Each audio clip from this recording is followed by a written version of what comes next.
এই উম্মত তো এক নেকি দিয়া জান্নাতে যাবে। কয় নেকি দিয়া? একটা নেকি দিয়া জান্নাতে যাবে এই উম্মত।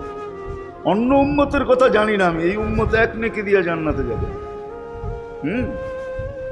নবীর একটা আদর্শের কারণে জান্নাতে যাবে। সিরত মানি আদর্শ, আর এটা আমরা কদমে কদমে মুহতাজ।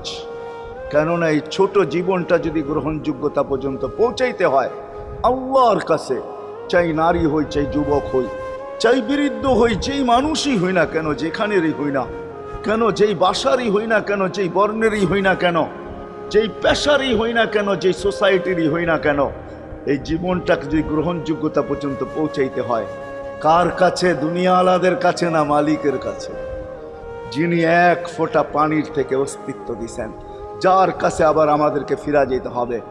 পালানের কোনো সুযোগ নাই। এই জন্যই কোরআন আমাদেরকে বোঝায় আইনাল মাফার।